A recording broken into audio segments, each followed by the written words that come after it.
Concernant ton avenir, tu dirais que tu es plutôt très pessimiste, assez optimiste, très optimiste. Mais je suis très optimiste. Il faut être optimiste pour sa vie. Moi, je dirais assez optimiste. Hein. Bah, j'espère, il faut quand même être optimiste. On va pas trop loin, sinon on reste couché dans ton lit. Ouais, si t'es très pessimiste, ouais, reste couché puis fais rien parce que bon. Je suis pas quelqu'un qui craint pour mon avenir, donc c'est sûr que je mettrai quand même très optimiste. Bah, très optimiste, j'espère voir des belles choses et puis je suis sûr que je vais le voir. Assez optimiste? Assez optimiste. Bon, allez, assez optimiste par rapport à ma situation professionnelle. Je pense commencer à avoir de plus en plus de capacités et de compétences. Donc je pense que ça devrait le faire. J'ai moyen de trouver quelque chose qui me plaise. Assez optimiste. Ouais, la même. Parce que ça fait quand même peur. Ouais, c'est vrai, ça fait peur, mais en même temps, après, tu te dis que si tu fais en sorte que ça se passe bien, je pense... Pour mon avenir à moi, je dirais assez optimiste. Mon avenir personnel, je dirais assez optimiste. Après, l'avenir de la France et de mon territoire, je me pose des questions. Avoir 20 ans, c'est le plus bel âge de la vie. D'accord ou pas d'accord? Oh, je suis assez d'accord. Alors, je suis totalement d'accord. On sait pas. Non, c'est pas, on l'a pas encore vécu. Non. Mais je pense que oui. Oui, je pense, oui. Meilleure forme physique, donc faut profiter, c'est sûr. On verra dans 2 ans, moi je dis. Oui, c'est ça. Avoir 20 ans, c'est le plus bel âge. Ben non, c'est toujours un bel âge dans la vie. Tous les âges sont différents et peuvent être le plus bel âge de notre vie. Donc, c'est vrai qu'à 20, on commence à avoir la liberté, mais on commence à avoir aussi les ennuis. Là où on est réellement libre sans le savoir, c'est 16 ans. Bah, j'ai dépassé les 30, puis c'est bien aussi. Pas d'accord, c'est la trentaine. Parce que je suis dedans, on m'a dit que c'était les meilleures années de ma vie. Pour toi, réussir sa vie, c'est avant tout construire une famille, avoir un métier intéressant, bien gagner sa vie, être heureux au jour le jour, même sans travail ni famille. Avoir un métier intéressant. C'est ce qui te permet de te lever le matin puis de faire ce que tu aimes, quoi. Puis en même temps gagner de l'argent et après à côté de ça tu peux t'épanouir. Donc le premier c'est avoir un métier intéressant. Pour moi, réussir ma vie, c'est construire une famille, mais après je pense que ça c'est pas le souhait, peut-être pas le souhait de tout le monde, mais pour moi oui. Pour moi, être heureux au jour le jour, c'est du fait de la famille, du fait du métier, du fait de gagner sa vie. Après, ça c'est mon cas personnel, il y en a qui peuvent être... C'est être heureux. Réussir sa vie, c'est être heureux. Chacun a des priorités différentes. Ben, être heureux au jour le jour. Parce que le plus important dans la vie, c'est d'être heureux, peu importe comment on l'est. Parce que personne ne peut savoir comment être heureux à notre place. moi, je me situe dans ma vie d'aujourd'hui. C'est construire une famille et avoir un métier intéressant. L'important, c'est d'être heureux, mais pas forcément au jour le jour, tu vois, c'est dans l'ensemble. Même sans travail si ni tu peux famille. être fier, oui, si tu peux être content de ce que tu as accompli, pas forcément pas au jour le jour, genre carpe diem, mais tu vois, si t'es content de ce que tu as accompli, même sans travail ni famille, ben, très bien pour toi. Ouais, construire une famille et être quand même heureux au jour le jour, même si t'as pas de travail. Si t'as pas de travail, si t'as pas de famille, tant que t'es heureux, ça va. C'est pas, Ouais, là, tu sais, je pense pas que le bonheur, c'est forcément des critères à remplir, c'est un état d'esprit. Donc, Je pense un peu l'esprit là, être heureux au jour le jour, même sans travail ni famille. De toute façon, t'as aucune assurance dans la vie. Je sais pas avec quoi tu vas finir. Tu auras beau avoir les bons départs de tout ce que tu veux, tu sais jamais qu'est-ce qui va t'arriver. Donc, Les générations précédentes sont responsables des difficultés des jeunes d'aujourd'hui. D'accord. Oui, d'accord aussi. Oui, je pense forcément que... Oui. je pense que oui, les générations... on va pas dire 70, tout ça, la surconsommation, peut-être que ça a influé sur le conditionnement de maintenant, quoi. D'accord. ouais, je pense.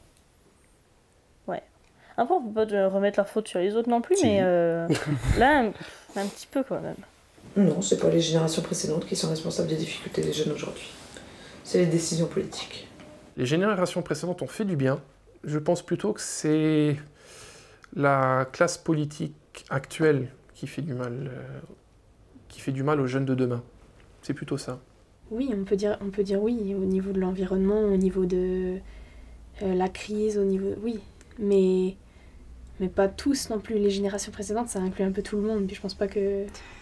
Je vois pas pourquoi on mettrait la faute sur les générations précédentes, car elles n'ont rien fait elles n'ont rien fait de mal qui nous a contraints à être dans l'environnement dans lequel on vit aujourd'hui. Non, je suis pas d'accord. Non, je suis pas d'accord avec ça. Elles sont pas responsables à 100%. Ce serait refourguer le bébé aux autres et puis se dire que nous, on n'a rien fait de mal, quoi. Puis qu'on fait rien de mal aujourd'hui. Ben non, c'est pas vrai. Donc on est tous responsables. Donc je ne suis pas d'accord. Pour toi, être adulte aujourd'hui, c'est avant tout ne plus habiter chez ses parents, être mûr et responsable, avoir des enfants, avoir terminé ses études, avoir son premier CDI, ne plus dépendre financièrement de ses parents.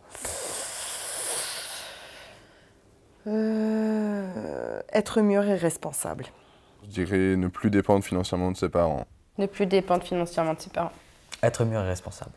Clairement, je pense. Ouais, les deux. Je dirais ne plus dépendre financièrement de ses parents, même si on a toujours besoin de ses parents.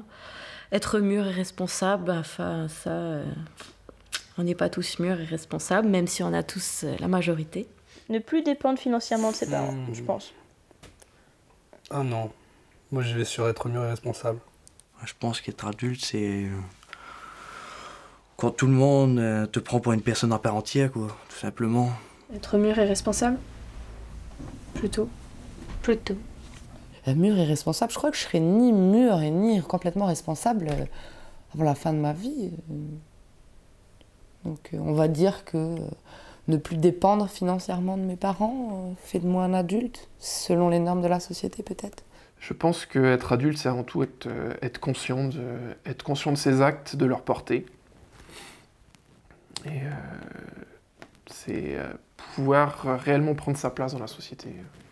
Être adulte, bah, c'est pas forcément un de ces critères-là. Au final, ça dépend de comment il est l'enfant ou le jeune adulte en question, au final.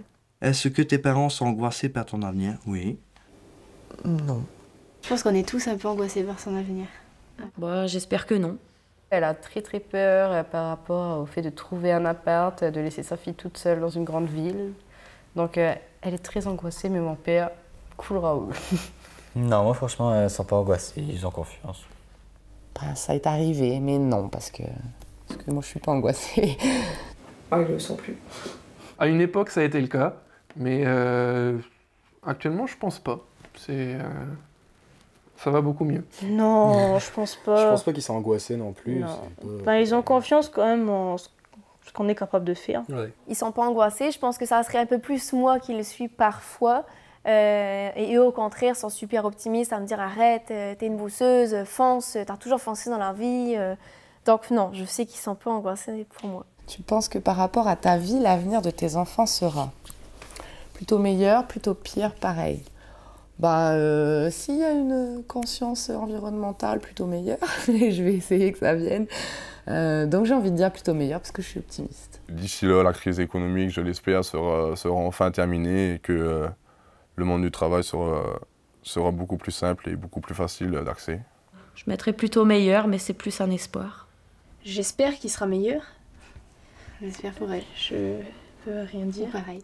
Oh, je vais dire pareil. Bah, c'est mitigé, ça tout dépend par moi, rapport à je pense que je vais l'environnement. dire, plutôt pire, hein. Je pense pour l'instant, il n'y a rien de bien. Pour le moment, je serais plutôt pessimiste, mais on va faire en sorte que ça aille bien. Bah, si ça continue comme ça, moi je sais pas de quoi demain est fait pour mon enfant, donc j'aurais plutôt envie de dire plutôt pire. Le côté social pour nos enfants et tout ça, ça risque d'être pas évident si rien ne change. Tu penses que par rapport à la vie qu'ont menée tes parents, ton avenir sera plutôt meilleur, plutôt pire, pareil? Plutôt pire. Ça sera pas pareil pour Je pense sûr. pas que ça sera pas pareil, mais... Pas pareil, dire pire que c'est pire ou meilleur. Ou... Ah, je dirais plutôt pire. Ouais, vraiment pire. Il y a du bon et du mauvais tout le temps. Mais d'un point de vue de la planète, ce sera pire, oui. D'un point de vue des découvertes, c'est pire aussi en fait. Mais non, oui, c'est pire. Parce que maintenant, tout va trop vite. Ça peut être plutôt meilleur, enfin ça s'annonce plutôt pire, mais on va essayer, on va faire en sorte que ça soit pareil. À peu près pareil, Si je suis leur vie, je serai heureuse. Meilleur, en général, on souhaite toujours le meilleur, parce que je trouve qu'ils ont eu une belle vie. Donc, si ça peut être meilleur, eh bien, tant mieux.